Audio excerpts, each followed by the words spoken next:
I'm Maria Menounos, and you're tuned in to AfterBuzz TV, the ESPN of TV talk. Now, let the buzz begin. Yo, happy 420. We're talking about green and the greens from the Money in the Bank. Monday Night Raw is about 2 weeks away from the Summer Classic, and a lot of things happened, so many different segments, but for one thing for me, can we talk about the women who are on stage today? We're going to all in depth in that, but before we do, we have to introduce the All-Star panel. Introducing first, this man is the voice of the AEW Dynamite After Show and the AEW social media skim, giving up for the Hall of Farmer, Jack Farmer. Hola. Speaking of hellos, this lady is the founder, co-founder of Women's Pro Wrestling Weekly, exclusively here at AfterBuzz TV Wrestling and Sports, TK Trinidad. Bonjour. Bonjour. And this guy is the Second City Savior, the owner of RealTalker.com, Jim Alexander. Hey, all you cool cats and kittens and marks out there. Y'all is making me sound. But before we go into Monday Night Raw, we have a very, very special guest, and I'm going to read the following because I like Michael Buffer. She is a contributor to Fansided DailyDDT. She is one of the most positive wrestling fans, a huge advocate for women's wrestling, and she is known as Becky Lynch's hype woman. Calm down, Jimmy. I'm going to fight already. Give it up for Stephanie Hives, yo. I took the title. I don't know what you want me to do. I'm an advocate for Becky Lynch. This is going to be fun. You can have it. Stephanie, I'm super glad you're on the show. Obviously, we follow each other on Twitter, and I love the way you interact with all of your fans. And I love that you're always such a positive endorser of course, Becky Lynch, but also the women's division in wrestling and wrestling in general. So I'm really excited to have you on the show. Thank you so much for being here. No, thank you so much for having me. When you reached out, I was so excited. I love talking about wrestling. I could probably be here all night, but I know we got a timer, so. You can interact with the show and our co-host in the chat, live chat. Everyone, if you have a question, comment, or concern for Stephanie, or just for a bunch of us, please contribute. All right, so let's talk about this. Money in the Bank used to be a July event, but now it's in May. We have to deal with it now. And these qualifying matches are twofold. One, there's a lot of them. And two, the winners are going to actually climb the corporate ladder. Not sure if it's tone deaf in this certain environment, but they're going to climb the corporate ladder. And we got more qualifying matches today. TK, I'm going to start with you. Overall thoughts about Monday Night Raw tonight and Money in the Bank on the horizon. I'm actually getting used to this like no audience thing. I don't know if it's just because we're forced to, but I'm enjoying the matches. I could more concentrate on the matches, and like I said, I think the previous couple weeks ago that it really shows the wrestlers who have not only the wrestling chops but the acting chops to make us believe in and actually engage in the television versus looking at everything else. So I actually enjoyed this Raw, which is the first time in a couple of weeks. Jim, what about you, man? Thoughts about Raw tonight? I thought compared to the last few weeks, it was kind of dull. Maybe it's because they're just reusing the same people over and over. It's like last week was couples week, and I listen, I appreciate the hell out of what Zelina and her group are doing, which we got to give a name here tonight.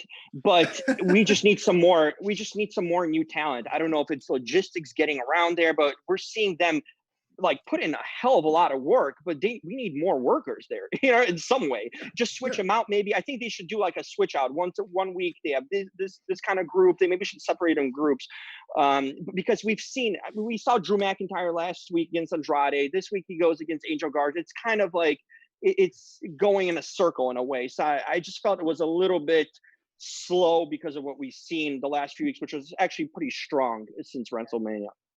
Jack, I see you nodding your head. Well, one thing, behind the scenes thing, as far as what you're talking about, Jim, there are some wrestlers who are really, really concerned, and therefore that's why we're seeing more wrestlers than others. So this is like from a source that I was talking to. So that's why we're seeing certain things. We're seeing more wrestlers more than others. Like there's some wrestlers who are really, really concerned. They have families, etc. And WWE is actually listening to them. And they're controlling a lot of the stuff, so that's why we're seeing minimal access to some of the wrestlers. And some are Florida based too, which would make sense then, for them to show up. Sure. Jack. Yeah, I actually thought this was a pretty good show. I totally get what you're saying though. We have seen a lot of repeat. I do think it's just because of the situation, but overall, I actually liked a lot of what we saw today. There was a lot of stuff that, even though the matches, I think the outcomes, we kind of knew how they were going to go, at least they had stakes. And we'll probably get into things like the Money in the Bank matches and things like that. But I like that things, even if we already knew it kind of how they were going to go, they at least technically on paper mattered. And I thought that was fun. So I enjoyed the show. I thought it was a good episode. Technically on paper matters. That's a good endorsement.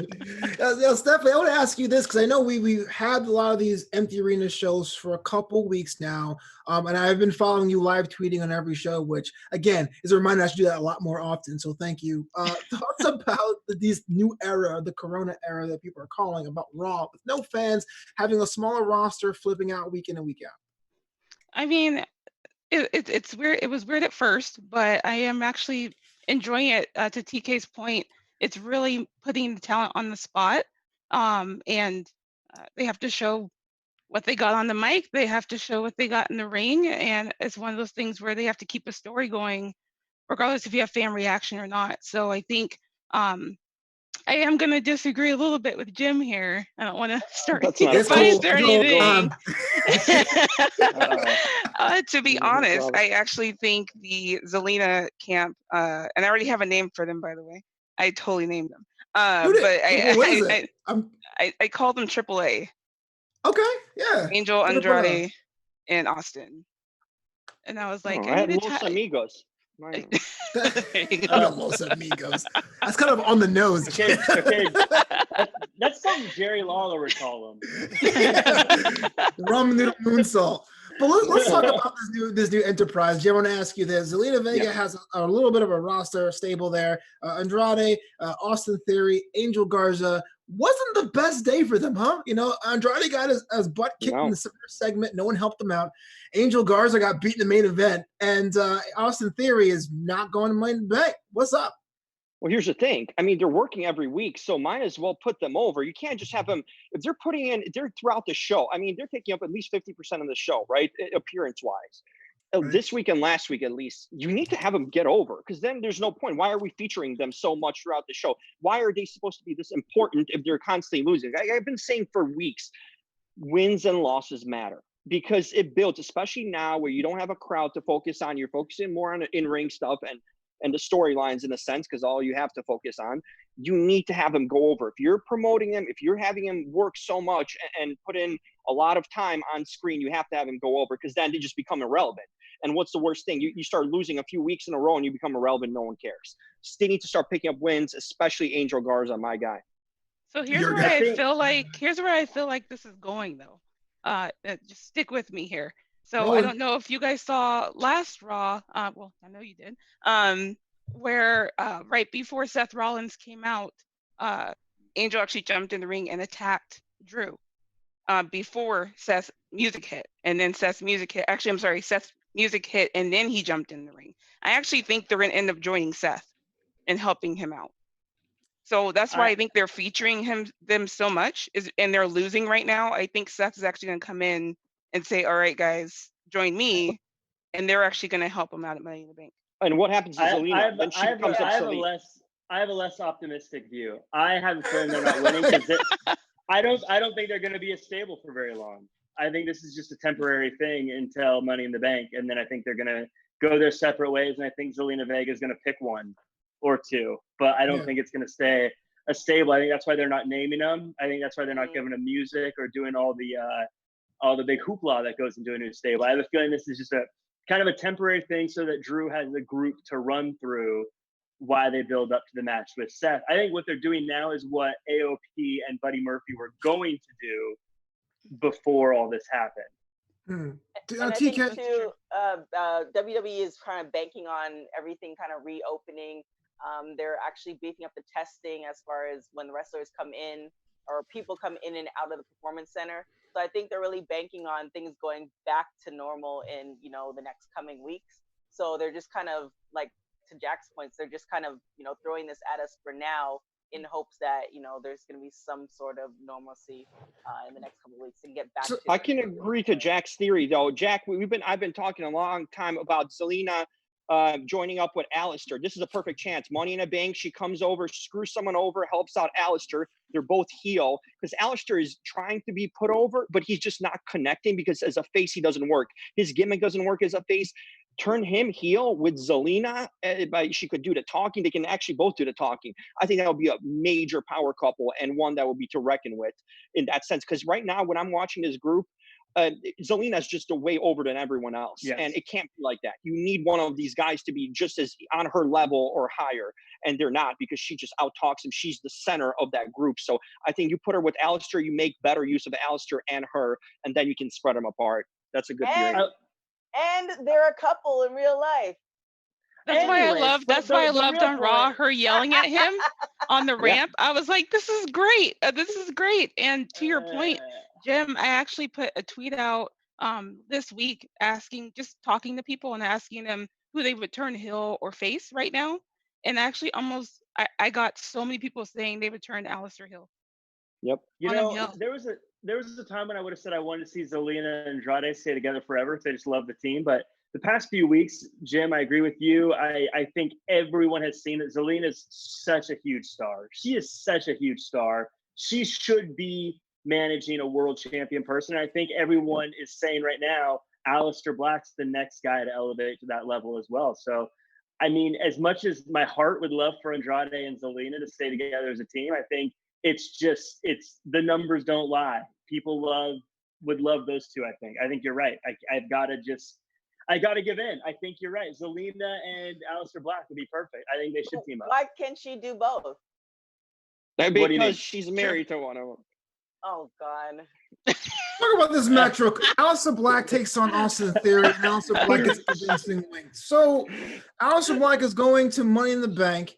To your point, Stephanie, a lot of people are saying, yeah, Aleister Black needs to be a heel. He has that fire inside, but he's not doing anything particularly face-ish. I mean, he's just really beating people in the head. I mean, his Black Mass move is heel written all over it, and he doesn't really talk like Drew McIntyre is with being the champion. I mean, what makes him enough to turn? Well, how does his heel run be any different?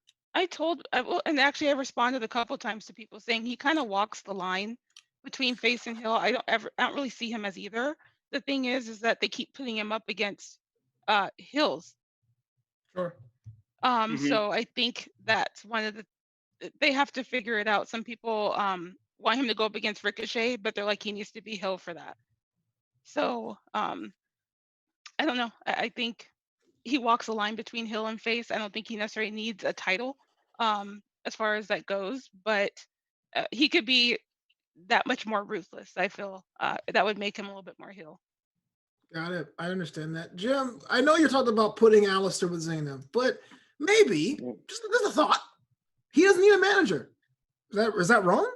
You think that way? That is wrong because he hasn't gotten over to the point they want him to be, right? Him picking up wins, he's on a good roll right now. He's getting the wins. He's being featured a lot, but where's that taking him? Has it separated him much from where he's been the last few ones? No. He needs that extra push. He needs Zelina, not only, we're not even talking about them being a real couple, which fits that way too, because I'm sure they have great chemistry together, but he needs that voice. Listen, when he comes out with the devil, whatever outfit at WrestleMania or whatever with the horns thing, that's such a heel thing to do, man. You can't have this guy roll as a face. People aren't necessarily cheering him. He's kind of in a no man's land because you don't know. His gimmick is such a heel gimmick, and it's this like you don't root for technically like Satanists and all these things, right? But that's his gimmick in a lot of ways. So okay, but what does he need a manager for? Because she can elevate him. He can't do the talking that she can. He's average at best on a mic, and that's giving him some praise right here. She can elevate him next. She can make him heel. She can make him hated. She is at the top of her game right now. The spotlight's on her. Why not put him next to someone that's got the spotlight on? And what I really like sorry. Go ahead. Go, Stephanie. I was gonna say what I really like what they are doing with Aleister is they're putting him up against this younger talent, and he's having great matches with them, like spectacular matches. Even though he's winning, he's putting them on the map. And I think I really like them doing that with him. But to Jim's point, he just needs that something extra to hook the fans in even more. Yeah, if you remember when Aleister first came to the main roster, him and Ricochet is kind of like Aleister kind of lost. He got lost in the sauce, and now he's kind of back and now we're kind of seeing him again. I think with Zelina, she'll probably take him to that next level, else he'll just get rolled back down to the hill again. So I definitely think she's a benefit for him.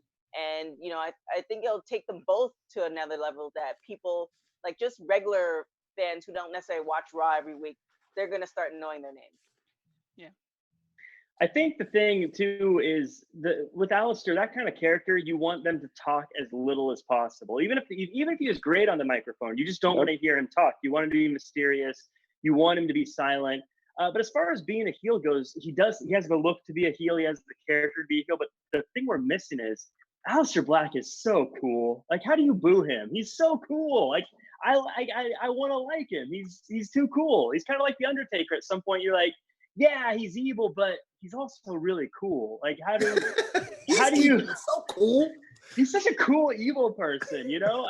Do you have candles burning, Jack, somewhere on the side that we're not seeing? And dark room. I have candles from Center In. You can you can summon your demons at CenterInCompany.com. About it. Let's talk about this WWE champion. Drew McIntyre climbed the mountain for years, or maybe a year on the show. We said Drew was always one step away from being the guy. He is the guy, but my small sample space of a scientific experiment, all my wrestling fans have texted me over a week or two. I said something to the same effect of being, Drew, he's kind of overexposed. Now, Jack, I want to put you to task there because you and I had this conversation during Raw. You're saying you're kind of over the Scottish psychopath. Thoughts? No, being over him is a bit of a overstatement. But I do think he's being a little overexposed. This is the 4th Raw in a row that he's walked out with just a microphone to talk about how thankful he is about the position he's in. And he's a champion. At this point, it's 4 weeks in a row. I think you got. The last guy didn't show up. You got upset. I love. Here's the thing, though. Brock Lesnar. To Jack's point, though, that's exactly what happened with Seth Rollins. Seth Rollins came out week after week, thanking the fans, and I want to be the champion that shows up, and I want to be the champion that does X, Y, and Z. And he's got overexposed, and you know the whole social media thing happened or whatever, and you don't want to see that with Drew. So I kind of get it. Even if it's just a small promo or something, like he shouldn't need to be as featured right now. He just won. So you know why? He should be featured because he is the best face champion since Cena, and he's what they wanted Roman Reigns to be. He is that, and he's going to be that. This is the best face champion. It's not a hot take, it's a truth. Because here's the thing: the guy's got the look. He was winning fans over really quick before all this shut down. Like people were just over on this guy. They were just going crazy for him. If Brock Lesnar gives you a vote of confidence and really tried to push him over, I mean, the locker room loves him. What do you need? He's doing all the promotions. He's a regular on the bump. I mean, my God, who you know, he's doing all the shows. The guy has become a workhorse that Cena and Miz has been known for. Like, he's doing all the promotion. He doesn't have to. When have they had the champion last time to do all this sort of promotion besides Cena in their heyday? This is Seth exactly Rollins literally. The hell with Seth Rollins. I'm accepted. Seth Rollins to beat Brock Lesnar. Everyone wanted him. He was the hottest face in the company. He won, and then he started doing this, and he nosedived until we had to change him. I didn't change. I had nothing to do with it. But I Seth Rollins does not look. No, Jim. I can't. I gotta stop you there because we sat there at that studio. We had a studio last summer, and you said Seth Rollins is the AJ Styles of Raw. Yeah. He's amazing, and now you just totally sold sock on the guy. You're done. But the guy's not a face. I said the best face champion since Cena. First of all, Seth Rollins was good until he got. Here's the thing: he got put in bad angles, and I feel like that watered him down. Bad long-term feuds with Lesnar over and over. They just overplayed him in a bad way. I wouldn't necessarily blame it on Rollins. I think now we're seeing the best Rollins we've seen since Authority. Okay, so I'm giving him a complete chance right now. I just don't think he should be wrestling McIntyre. We talk about McIntyre. He's got everything on a checklist you want as a major face champion. The look, the charisma, the personality, people like him. He is what Roman Reigns WWE wanted Roman to be, but the fans didn't take it.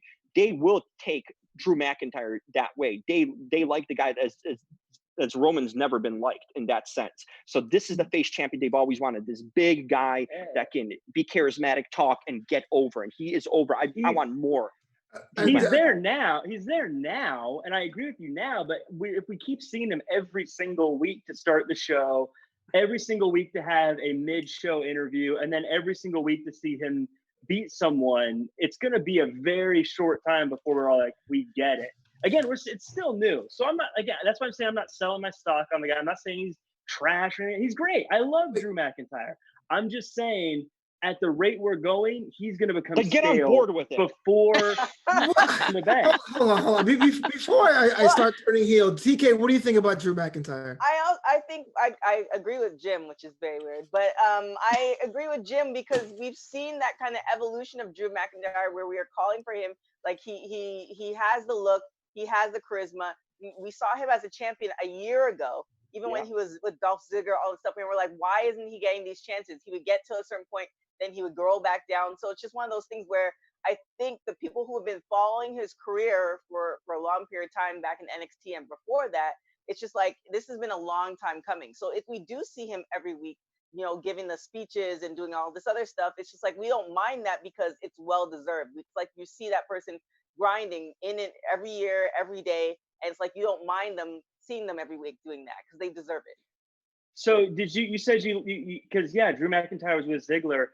Funny, do you know who Seth Rollins had a match with at SummerSlam before he won the title at WrestleMania against Brock Lesnar? Dolph Ziggler. You got a quiz TK on the show, bro. just throwing it out quiz, there. Dude. We're saying they're nothing alike, but you just quoted the guy who Seth Rollins had a long feud with before he ramped up for WrestleMania. Yeah, but I'm talking about with the whole thing with Drew McIntyre is we've seen when he came back, we've seen when he got injured, we saw all that stuff. And I'm not questioning you, Jack. Thanks for buying the party, by the way. I'm not questioning you, Jack, but I'm just saying that there's a difference between Seth Rollins and Drew McIntyre. I can't explain it, but there's like this je ne sais quoi where definitely people are just not feeling Roman Reigns. I don't know if it's ever going to happen where, he's going to be completely over by everybody, like beloved. But there's something between Drew McIntyre and Seth Rollins that Drew McIntyre just he's almost like the prototype in every sort of way for Vince McMahon. And okay, you can kind of see that. Speaking of you gushing, it's now time for TK's Boudoir. Woo! No Thank you. All right, bunch of cuts, bro. I'm not singing that. But you're not singing it for me, too. That's how you No, do you it. sell devil candles, TK. I'm not promoting that on this God-fearing show. Do not sell devil's candles. Do not let Jack sway you in any sort of way. But in the boudoir, I have a couple people. So first off, shout to Cedric Alexander. We haven't seen him for a while. And then saw him last week. He was on the show last week. I don't know why she said that. I mean, we haven't seen him as well with a proper storyline. Like he would get to some point, and then we won't see him. He gets to some, so I'm shouting him out for hopefully getting a better storyline that actually amounts to something. That's what I meant. Thank you. I don't know what that means, but go ahead. He's never had a storyline, but go on. Yeah, exactly. I don't know. That's what I'm saying, in hopes of getting a storyline. Jesus, y'all. We're not in the studio anymore, and this is just pile on. Light a candle for that, Jack. Light a candle. No man is ever truly good. This devil's candle goes out to Shout out to Zelina Vega. She's doing an amazing job. I think she kind of carried the show today. So shout out to her for sure. I think she's showing people, not people, but writers that I don't know if she's gonna get to wrestle. I think her mic skills is just so above and beyond that she's gonna be doing. This is like her thing. So shout out to her for carrying the show today. And then also Aleister Black. Like I said before, I'm hoping that this is gonna be something new. Versus, he gets to a certain point and then we just don't see him anymore. So I'm hoping that this is going to be the start of a good storyline. Well, that was TK's Boudoir. Light a candle for them all. Not a devil candle, just a Centurion candle. That's all the candles you have. CenturionCandles.com. Make sure you hit that 10%. All my AfterBuzz folks, you can get a little hookup. It's only an hour show. All right, now moving on. It's now time for the King's Court. Thankfully, finally. Wow. All hail Jim Alexander. We don't Billy, cut that part out, please. Here's the thing. We don't get discounts on the King's Court. There's a membership here. You don't get discounts for it because the King's Court this day It's packed, okay? We have a new addition. Breaking news, Charlotte Flair for the first time is in the King's Court, okay? Woo! Whoa, huge. First time ever. Hell no. Then we have my girl, Liv Morgan, right next to me, man. This is the top of the King's Court. We have also Zelina Vega, man. She's becoming a regular on here. She can't be in the boudoir and the King's Court. She doesn't know what a boudoir is. She knows what a King's Court is. We also have. I think she can deal with what a boudoir is, we bro. have more room. I am inviting the Burger King Nuggets girl with the curly hair, the redhead from the commercials. Come on over. Yeah, we need always new members. And Alexa Bliss. I forgot about Alexa Bliss for the last few weeks. I apologize for that. She's been in the boudoir. She's been on another couch. So this is this week's boudoir. Mandy Rose, you're still expelled from the boudoir until you let that gremlin. I mean, whatever. Boudoir. She can be in a boudoir. She's not in the King's Court. So there we go. And Bobby Lashley, my boy, putting the tires in front of the door. So there we go. Appreciate it. Stephanie, please don't leave. Please don't leave. I just the best segment on TV. The best. Please don't leave the show. Okay, first of all, I thought Baron Corbin was showing up because I was like, oh great, King's Court, this is wonderful. Well, we have two kingdoms right now. So Baron's got his kingdom, I got mine. Nice. I have exclusive membership, as you know. So, here's a question for the hype woman herself. A lot of female talent got on display today. Let's talk about up front. Bianca Belair, right, comes out and has Montez Ford and Angel Dawkins on commentary. You know what? I can't believe it, but they're making them a stable. Thoughts about that in the match today, Stephanie? Okay, so this might be unpopular, but I am not a fan of them being a stable. Hallelujah! I am not. So here's the thing. I absolutely love Bianca, but watching her work in NXT, she did it on her own. She made a name for herself on her own. And don't get me wrong, I love seeing her and her husband interact because they are absolutely adorable. Tell TK that. I do believe that street profits are one thing and Bianca is another, and she needs to. I understood the first time because they were kind of introducing her, and I got that. But at WrestleMania, but after that, just let her show out. Let her do her thing. That's what she does. I don't think she needs them. Like they're great hype men for her. Don't get me wrong, but they don't need it. She doesn't need them. Excuse me. So TK? Her music says it. She's on her own. I'm on my own. TK? I think, well, you guys know how I feel about Bianca and the Street Profits. No, we know. I think that why can't she do both? I mean, I think they're all very talented. Sometimes in factions and stables, like, it's almost like in sync and Backstreet Boys, there's always one who shows out. I feel with the three of them, they're all, well, two of them, they're all really good on their own and they're good together. So I think with Bianca, she's not gonna get swallowed up the fact that her husband and Street Profits are backing her, and I don't think vice versa. So I'm really for this because it's just like, well, they're all strong individuals. Where I think there's other factions that I'm also pushing for you guys who watch the show. You guys know which one I'm talking about. Yeah, the Samoan faction. Some people would get swallowed up in that, but that's just my selfish wanting to see them all together. But I think with the Street Profits and Bianca Belair, she doesn't have anything to worry about because she's such a strong presence on her own and with people that it's not going to be a problem. The only reason I feel this way is because of what I see on Twitter or social media, and it's turned into, Bianca Montez's wife. And that's what I don't want. I don't want the Candice Gargano treatment where Candice is Gargano's wife. I don't want that. I don't want to turn into it's a career killer. I'm seeing that more and more. Yeah. The problem with Candice is that they didn't allow her to shine. Like for folks who've watched her on the Indies, they know that she's they know that she's an amazing wrestler. But when she got to NXT, they didn't allow her to shine. With Bianca, they allowed her to shine. So for those people who are saying that she's Montez Ford's wife, they can go and suck it. Like, forget that. They should go and watch NXT and see what it's really about. Break it down, TK. Yeah. My thing is with her is I just feel like their energy doesn't match. Like I'm sure in their relationship it's fine, but like she comes across the character who's like, I'm serious about winning and competing and training and getting better. Where they come off like party guys, like with the red solo cups and things. It doesn't feel like their need that balance. characters you can't have match. Everybody like just dominating. You need that balance where somebody might be super serious about winning, and somebody's gonna lighten it up a little bit. I'm not saying that every week they need to be together, but I am definitely for acknowledging that, one, yes, they're married, but two, I think, you know, you can see it once in a while and not have an issue. I'm not preaching every week.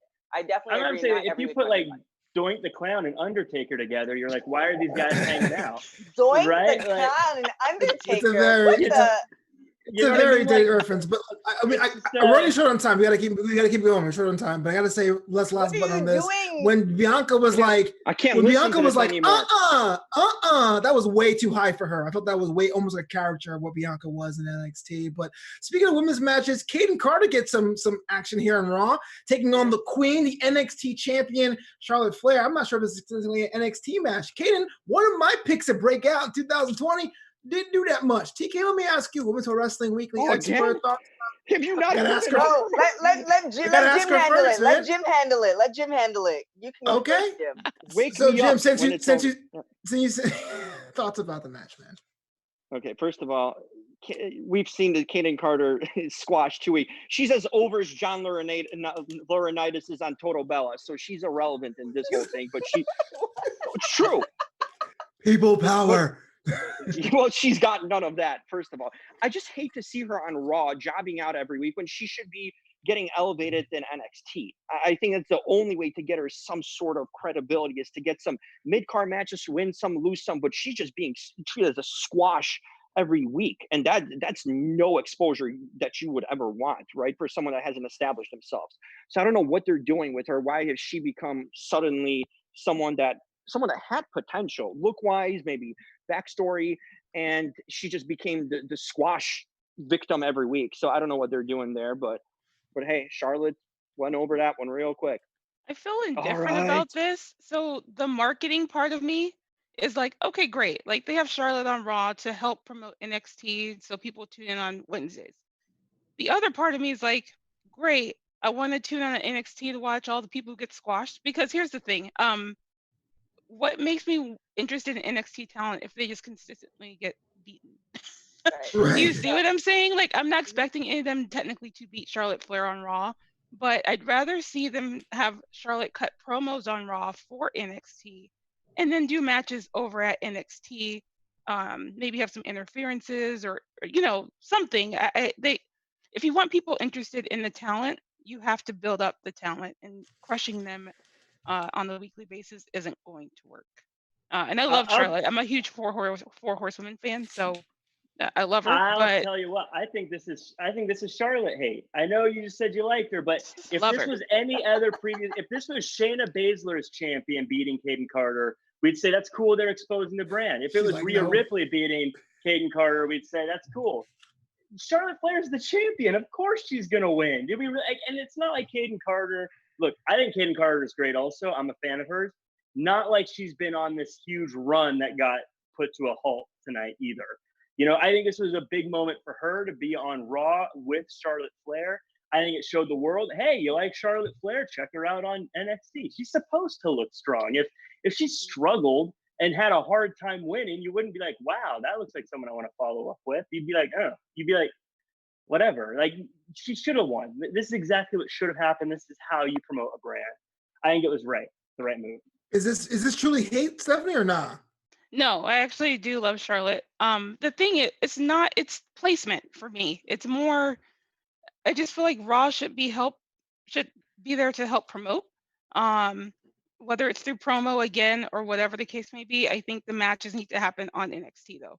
And I would like to see, if they're going to have Kayden constantly maybe go against Charlotte, I would like to see her get better and better every time and make it seem like, okay, she's learning with these matches with Charlotte and she's starting to get better against Charlotte, or, you know, have her seek some revenge or something on NXT. Or I just want to see something, not just Charlotte winning. And obviously, to Jack's point, Charlotte's going to win, of course. I'm not saying that she should have lost, but I just want to see something more out of it. Like maybe, you know, you have a promo from Kayden on NXT saying like, I'm done, like, you know, have her get grittier, or, you know, whatever the case may be. I want to see it help build NXT talent as much as possible, as well as getting eyes on NXT. Speaking of that, someone who's not in the boudoir, in the King's Court, Nia Jax had. She was in the boudoir, by the way. Was She she? actually Yes. she was in King's Court. She has not she been was in the King's Court. boudoir. Hey, Last week we someone's got to appreciate man the Tasha not door. putting in there. Wow, really, Jack? Really, Jim? Hey, we need Jim, this doesn't King's Court. say part to Nia get Jax into. on Monday Night Raw. I love Nia Jax. I think, I mean, listen, that's what the only thing I feel is the detriment to Nia Jax right now is Shayna Baszler, because I feel like Nia Jax could go through this division. She would have been a good opponent, potentially even take the title off of Becky, but it's all going to be Shayna Baszler right now. So I feel like Nia Jax is kind of getting stopped. She's getting pushed, but there's a limit, there's a ceiling to her push. So I hope they continue it. I like what she's doing. She should be squashing people. I just feel that there's a limit and ceiling for her, unfortunately, on this brand. So let me ask you a question, Jim. What was more impressive, Nia Jax win over Kairi Sane or Shayna Baszler's win against Indi Hartwell tonight? I mean, Nia Jax over Kairi Sane. Kairi Sane's supposed to be, she was a former tag team champion recently, right? She's supposed to be over, and more so than any of these other NXT squashers or whoever they're bringing. I mean, Kairi Sane's supposed to be a legitimate kind of in the mix individual in that division, but clearly Nia Jax making work of her, and hey, that's for me much better than what they're facing with NXT people. The good thing about Shayna Baszler is that no matter who she goes against, and this is why I can really appreciate, she's a true craftsman of, like, she's a true student of wrestling. She took her time and built it. The good thing about Shayna is that no matter who she goes against, you're believing the story that, you know, they keep on saying she's a cage fighter, but she's embodying all of that. And you know, it's not too far from home because she was actually a cage fighter. The thing with Nia Jax, what I'm really afraid of, and which I hope that with her time off that she took to improve, is her mic skills. It's like there's no doubt that she can, you know, squash people, and you know, just, you know, it makes sense for her to kind of rise to the top. But the thing is, when she did have the belt the last time, she just wasn't that good at believability of it. So my thing with Nia is that I really hope that if they are pushing her to that you know, it's gonna be a better run than the last time, and it's gonna be more of a dominant run than the last time. Jack, TK raised a very important point. I'm sorry, Jim raised an important point about Shayna Baszler and Nia Jax being a 1-2 punch. And TK also said, yeah, the mic skills was never Nia's strong suit. So imagine you are the shadow booker here at Monday Night Raw. You got Shayna Baszler basically looks on a path to win the Money in the Bank. You have Nia in the wings. Who's next for Becky Lynch? You go back to Shayna Baszler after the WrestleMania match, or you try something new with Nia? Yeah, I think that you need to give Shayna some more time to establish herself on the roster. Nia just came back, but she's a known brand. She's a known entity. And with the history she has with Becky Lynch and that face breaker moment, one of the biggest moments in Becky Lynch's career, in my opinion, and I know we've got the hype woman on here, but I think that image of Becky Lynch with the blood on her face in the crowd is like the moment for Becky Lynch. I think it was a bigger moment than even WrestleMania was for her personally, but it's already built in with Nia Jax. It's already built in there. And I think that is a match I would like to see. I would rather see happen now, because I would rather see Becky Lynch make another defense. And then if she's to lose the title, I think it'd be more at a WrestleMania than at like a Money in the Bank or something. You know what I mean? Like, I think she should have one more round. And I don't think Nia Jax should be the one to take it, but I think that she should be the next challenger. True. Becky Lynch is currently in that GOAT status. I mean, she has a t-shirt to that effect. But let's talk about someone who's actually in consideration to be one of the GOATs. Rey Mysterio was in a Money in the Bank ladder qualifying match against Murphy, and Rey Mysterio's moving on. I didn't see it coming at all. Thoughts about that? You have Rey Mysterio, who's very, very familiar with ladder matches and all that. Murphy looks like he was on the rise, but he was off TV for a while. Possibly match tonight. Jim Alexander, let me start with you. I knew what's going to happen, because as soon as that group disbanded, Murphy was done with. He came out with that goofy music tonight. You just knew he was going to lose completely. Here's the thing. I mean, this guy, that's when we're talking about kind of wasted potential in a sense, because this guy got put over by Seth Rollins. He was featured every week, got some big wins. You needed to ride out the momentum. Even if you separated him from Rollins, he had to go over in this match. But they made this decision that he's just irrelevant again. and back to the bottom. So you put over Rey Mysterio. I mean, it's simple as that. But I mean, we see what faith they have now in Murphy going forward, which isn't much. And when you have Apollo Crews go over and Murphy not, I don't even want to talk more. Jack, go, or someone else. Well, Powell's the future, Jack. Yeah, I love this match. This was match of the night by a mile for me. I thought this was so good. I with Jim, I knew Mysterio was winning. He of course he should have won, because there's no chance Buddy Murphy was going to win the Money in the Bank when Seth Rollins has a title match that night himself. I think there's still good things for Buddy Murphy. I think he's going to have that storyline where he becomes very downtrodden and loses and gets sick of losing, and then eventually rages against Seth himself. But I think Mysterio winning was the right move. I think it's more interesting with him in a match. And I'm going to go out on a limb here. I think Rey Mysterio wins Money in the Bank. What? Wow. What? Stephanie, help me out here. Man, this ain't 2001. Before Heel and Jack, Stephanie, what thoughts about, was Mysterio the right choice to win? And I know it's early, but do you see Rey Mysterio winning Money in the Bank? Definitely not winning Money in the Bank, and I definitely did not see him going over tonight. Look, don't get me wrong, I love Rey Mysterio. Much respect to him. Just looking at the people who have qualified so far, it's all been kind of newer people. You don't have Naomi, you don't have Ember, obviously she's out, but you don't have like all these kind of normal people that are in these Money in the Bank matches. So I thought they were going with like, some younger talent, some people who haven't been in it before. Apollo went over. So yeah, I thought Buddy was going to win. To be honest, I did something you're not supposed to do, and that's fantasy book. And I actually picked Murphy to win Money in the Bank. And I thought Seth would lose, and Buddy would actually give the suitcase to Seth for Seth to cash it in later. So, wait, hold on. You're not supposed to fantasy book? I do it every day. That's all I do is fantasy book. Yeah. That's my jam. Okay. Yeah, but then you end up being disappointed, right? So I try not to fantasy book, but you can't help it. It's fun. But I actually thought, I had this whole thing in my head where Buddy would win, but Seth ends up getting the briefcase from Buddy. He gives it to him, and he still gets a cash in. So that's not happening now. But I was pretty shocked. But it's called a fantasy for a reason. Correct. Never gonna happen. Correct. Ice cold. And, TK, are you gonna buy Rey Mysterio's merch when he becomes WWE champion in August?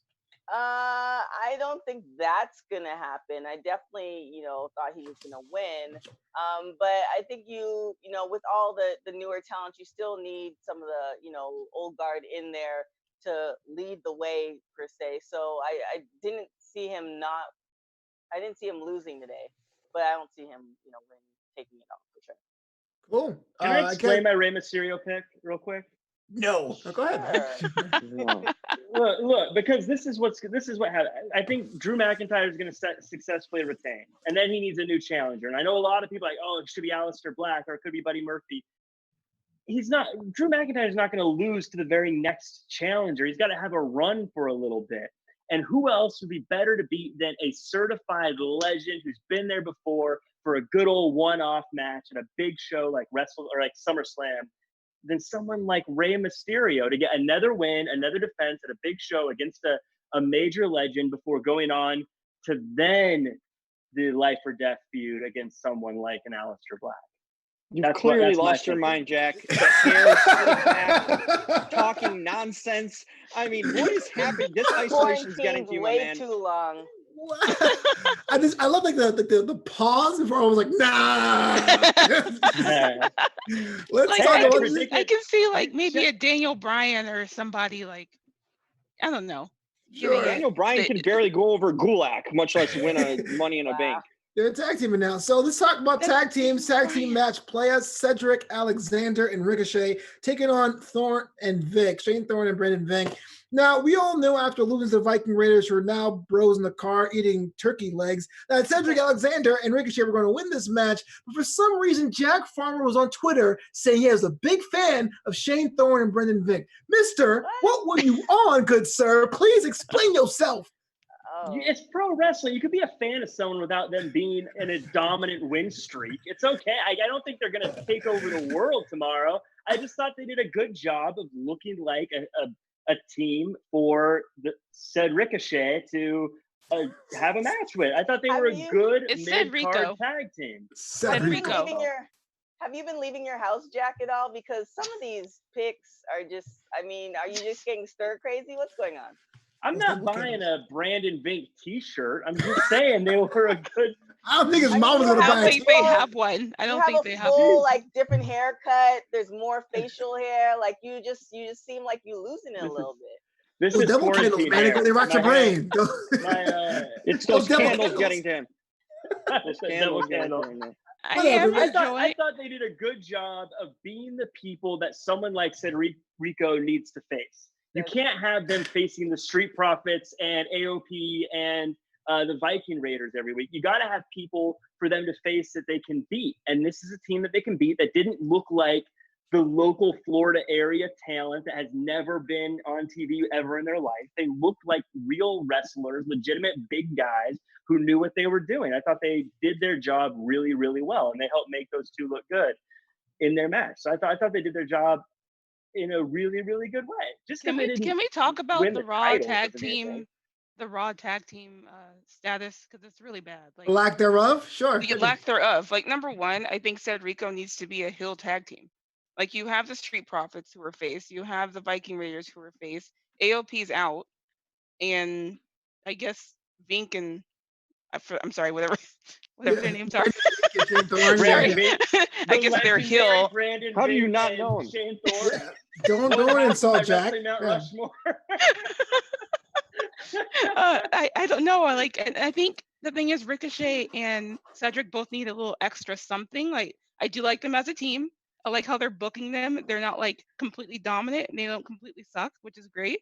It's kind of 50-50 booking, but whatever. But I feel like they both need a little something. To TK's point earlier, Cedric hasn't really had a thing. And I think it would be cool if they just made them heel. Like just let them be mean. Like I They don't need a know. something.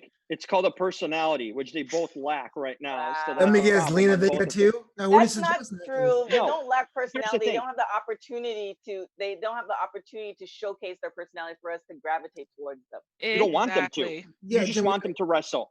Keep them in a ring. Keep them getting wins. It's about wins, right? These guys they lost last week. Now they finally pick up a win. Keep them riding out with some wins to get them some credibility. You need to beat guys like Jack perfectly elaborated on it. You need to beat guys like that who look formidable. They just look some schmucks from, whatever, around the pond in Florida, somewhere from the whatever grocery store or whatever, but they look like legitimate dudes, and you need to keep on getting them go over, keep on picking up wins till they gain steam and momentum, get some t-shirts out for them so maybe fans could get behind them, keep them as a face. That's how you establish them, at least to get some credibility and some interest in them, because right now it's just two guys who couldn't get over that lack of personality and a character. So they need to just get over by being high flyers in a ring and getting fans' attention as faces. That's a good point. Last match we were talking about today, I know we're short on time. Shout out to Apollo that went over MVP, but also about this whole Ruby Riott, Liv Morgan thing. So Yes, the Riott Squad were a thing, and they weren't a thing. They brought them all together for Elimination Chamber, but they forgot about that was the thing because Shayna Baszler had to win, and now on Monday Night Raw on 420, it's a thing. Huh? Jim, I'm going to start with you because you're a Liv Morgan fanatic. I know it was the right decision to have Liv Morgan go over Ruby Riott, but the idea is, why not? Why did that happen tonight? because listen, it's all about Liv Morgan. Liv Morgan doing double duty, King's Court, wrestling, doing everything. And she just showcased tonight how good she is in the ring. You saw that moveset. You saw that finisher that she plastered Ruby Riott with. That was a fantastic finisher that she did. Liv Morgan's got tons of skill. She's got everything you need. She just needs someone to have faith in her in somewhere backstage, because she's not getting consistent. She's getting consistent time. She's getting featured. She's not getting wins or a right storyline. I thought they had something with the Lana storyline.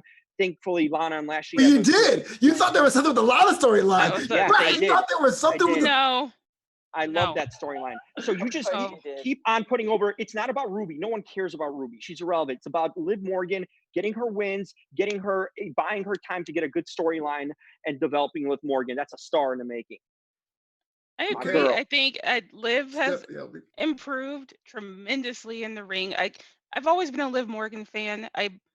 She takes bumps like no other. I loved her in the Riott Squad. She needed something on her own. I think they got it. I think she looked tremendous. She I'm with you, Flobo. I'm not sure why right now. I kind of wanted her, and it might still get there. I wanted her and Ruby to truly have a good feud, and they already have Liv winning over her. So I was kind of like, okay. Yeah. But it was wonderful. I absolutely loved that match. I loved Liv in it. And I'm glad to see where she's going. To Jim's point, she doesn't get consistent time. Here's the thing about her booking. So Elimination Chamber, I'm very I try and keep it what's the word? I try to make sure that I'm not going, oh, that person should have won, that person should have won. I try to look at the why behind it. The thing is that Liv lasted longer, was the second longest lasting person in that match besides Asuka, and that's important to me. She got put to sleep. She didn't tap. She didn't get a 1, 2, 3. So my thing is that's, to me, is somewhat of protective booking, and I do watch for that. That means they believe in that person and they're going somewhere with them. If they're putting her in a match like that to lose, how she loses is a big deal. So I think they're on the Liv Morgan train. Jack? Yeah, I think they definitely like Liv Morgan. I think a lot of people like Liv Morgan. Like I said before, when she was off TV for a long time, you'd see signs in the crowd for her. People would tweet about her. I think they want something for her. They just don't know what it is, or it seems like they don't know what it is, because she doesn't really have a purpose right now. But to everyone else's point, she keeps getting TV time. So clearly they want her to do something. I think they're just waiting for that opportunity to give her a real storyline to sink her teeth into, is all she's waiting for. Final word, TK. I'm like just tired of when they have like friends who are no longer friends and they go at it. But I am interested to see the storyline, but I hope they don't focus too much on her, Ruby Riott, and their rivalry. I want to see her go up against somebody else and actually, maintain a storyline. So that's what I'm looking forward to. So I hope they don't, settle on this for like 6 months. Oh, like a Lana Bobby Lashley thing. Right. I love those two. Such a good story. Bobby Lashley's totally different. I'm talking about more like Bailey and Sasha Banks. I'm down for more tire picking. Look, we're out of time. Sorry, Lana. We can't talk about flipping tires. What's Flow Pizza? This is one of that Raw after show. Stephanie, I'm so grateful you're able to come on the show today. Can you tell the world where they can find you online? Yes, you can follow me on Twitter at Stephanie Hypes. And on Instagram at the BLHW. That's Becky Lynch Hype Woman. Yeah, TK Trinidad. Where can the world find you online? You can find me on everything at TK Trinidad. We just updated the site for centerincompany.com, so go and check that out. We just added some more products, so there's body washes there. There's more candles there. There's more cocoa butter. There's body scrubs. All that good stuff. So make sure you go to centerincompany.com, put that promo code AfterBuzz TV, and get your discount. And also new stuff on tktrinidad.com as well. Jack Farmer, where can you get your devil candles? Wow. Well, I centered in, but you can find me at jackcfarmer.com, as well as at Real Jack Farmer across all social media. You can also check me out on the AEW social media scam every Monday, as well as the AEW Dynamite After Show every Wednesday at 8 p.m. Pacific Standard Time. You can also check me out on Wrestling with Your Questions with one Flobo Boyce every Thursday at 3 p.m. Pacific Standard Time. Let us know your questions on Twitter. We answer them for you. That's how it works. Simple show. Check it out. And Jim Alexander, where is the King's Court? Hey, right. It's all over the country. It's in Chicago right now. Dylan Matthews are right. I have my bed hair, and that's where you can also, that's where I'm writing my blogs for realtalker.com, where you can check out, subscribe. I know people are subscribing. It's good interviews coming up. And of course, at the Jim Alexander on all social media, you know where to hit me. Awesome. Yeah, I do have the only Apollo Crews shirt they ever made. I own it. Garbage. Shout out to Lucci, man. Hope you got well. Appreciate it. So Flobo Boyce, you can follow me on Twitter at Flobo Boyce, on Instagram at Flopito, Flopito.com, and support the homie by buying a t-shirt at Flopito.threadless.com. But until next time, buzz you later. Our founder, Keven Undergaro, and me, Maria Menounos, would like to thank you for tuning in to AfterBuzz TV. Remember, we're not just the first, we're the biggest in the world, and we're the only destination for all your favorite TV shows. Whatever you crave, we've got it. So go to AfterBuzzTV.com and check out our lineup. Buzz you later. The views expressed herein are those of the hosts only and do not necessarily reflect the views of AfterBuzz TV or its owners or principals.